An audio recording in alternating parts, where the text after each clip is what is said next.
Welcome to Chandru maths. So SSC stenographer exam start ஆயிடுச்சு. அதோட first ஷிஃப்ட்டுக்கான review தான் இந்த வீடியோவில் நம்ம வந்து பார்க்க போகிறோம். ஸோ நம்ம எக்ஸ்பெக்ட் பண்ணது வந்து இம்ப்ரூவ்மெண்ட். ஆல்ரெடி செலெக்ஷன் போஸ்ட்டில் வந்து நிறையா ப்ராப்ளம் இருந்துச்சு. கண்டிப்பாக அதெல்லாம் இம்ப்ரூவ் பண்ணிடுவோம்னு சொல்லிட்டு எஸ்எஸ்சி சேர்மன் வந்து சொல்லியிருந்தார். பட் ஒரு இம்ப்ரூவ்மெண்ட் கூட பண்ணலை. அதுக்கப்புறம் இம்ப்ரூவ்மெண்ட்டை விட இது வந்து இன்னும் மோசமாக தான் இருக்குது. ஓகே, ஃபார் எக்ஸாம்பிள் என்னென்னலாம் பிரச்சனை காமனாக இருந்திருக்குது அப்படின்னா, ஒரு சில மேத்ஸ் கொஷினே இதில் கேட்டிருக்காங்க. அதாவது இதில் வந்து எஸ்எஸ்சி ஸ்டெனோகிராஃபரை பொறுத்த வரைக்கும் சிலபஸ்லேயே கிடையாது, மேத்ஸுங்கிறது சிலபஸ்லேயே கிடையாது. ஆனால் மேத்ஸ் கொஷின் கேட்டிருக்காங்க, அதுவும் பெர்முட்டேஷன் காம்பினேஷன்லாம் கேட்டிருக்காங்க. ஓகே, பெர்முட்டேஷன் காம்பினேஷன் நார்மலாக எந்த எஸ்எஸ்சி எக்ஸாம்லேயும் வராது.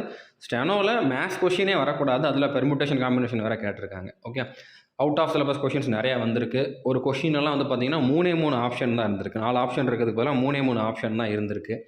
அதுக்கப்புறம் புதுசாகவும் ஒரு சிலது கேட்டிருக்காங்க.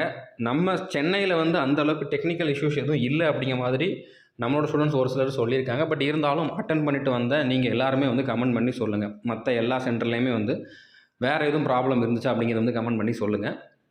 அதுக்கப்புறம் இங்கிலீஷை பொறுத்த வரைக்கும் ஃபிகர் ஆஃப் ஸ்பீச் வந்து கேட்டிருக்காங்க. ஓகே, ஸோ அதை பற்றி நான் வந்து வீடியோ இன்றைக்கி ஈவினிங்கே கொடுத்துருவேன். இன்றைக்கி நைட்டுக்குள்ளே வந்து கண்டிப்பாக வீடியோ நம்மளுடைய சாந்த்ரு மேத்ஸ் 2.0 சேனலில் வந்துடும். அதை அடுத்த ஷிஃப்ட்டுக்கு போகிறவங்க கண்டிப்பாக பார்த்துட்டு போங்க. ஓகே, அதுக்கப்புறம் ஒரு 15லேருந்து 20 கொஷினில் வந்து நிறையா மிஸ்டேக்ஸ் இருந்துச்சு அப்படிங்கிறதையும் சொல்லியிருக்காங்க. பர்டிகுலராக இங்கிலீஷில் இருந்ததை விட அதோட டிரான்ஸ்லேஷன் ஹிந்தியில் நார்த் இந்தியன்ஸ்லாம் அட்டன் பண்ணியிருப்பாங்கல்ல, அதில் வந்து டிரான்ஸ்லேஷனில் நிறையா மிஸ்டேக் இருந்ததாகவும் சொல்லியிருக்காங்க. ஓகே, ஸோ ரொம்பவே மோசமாக தான் இருந்திருக்கு. கண்டிப்பாக எஸ்எஸ்சி சேர்மன் சொன்னதில் ஒரு வார்த்தையை கூட வந்து நிறைவேற்றலை. ஓகே, இருந்தாலும் நான் வந்து போஸ்ட்போன் பண்ண மாட்டேன், நான் சொன்ன டேட்டில் கண்டக்ட் பண்ணுவேன்.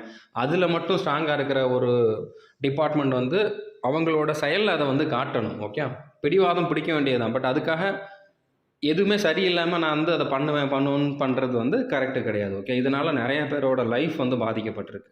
ஸோ இந்த மாதிரி நான் வேறு எதுவும் ரிவ்யூ இருந்துச்சு அப்படின்னா நம்மளுடைய டெலகிராம் சேனலில் வந்து ப்ரொவைட் பண்ணுறேன்.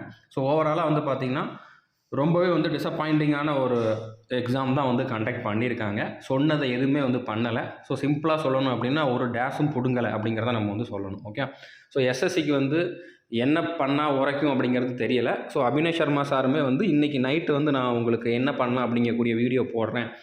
டீச்சர்ஸ் எல்லாருமே வந்து உங்களுக்குள்ளே ஒருத்தரை வந்து குறை சொல்லிக்கிட்டு அந்த மாதிரி இல்லாமல் எல்லோரும் ஒற்றுமையாக இருந்து இந்த ப்ராப்ளமுக்கான சொல்யூஷனை வந்து நம்ம தேடுவோம் அப்படிங்கிற மாதிரி சொல்லியிருக்காரு. ஸோ நைட்டு அவர் என்ன சொல்கிறாரு, அடுத்து என்ன பண்ண போகிறாங்க அப்படிங்கிறத வந்து நான் கண்டிப்பாக நம்ம சேனல்லையுமே அப்டேட் பண்ணுறேன். ஸோ யாரும் டீமோட்டிவேட் ஆகிட வேண்டாம். ஓகே, ப்ராப்ளம் இருக்குது, எல்லாருக்குமே இருக்குது. ஸோ அது கண்டிப்பாக சரியாகுங்கக்கூடிய நம்பிக்கையில் நம்ம வந்து அடுத்தடுத்த எக்ஸாமுக்கு வந்து ப்ரிப்பேர் பண்ணுவோம். All the best. தேங்க்யூ.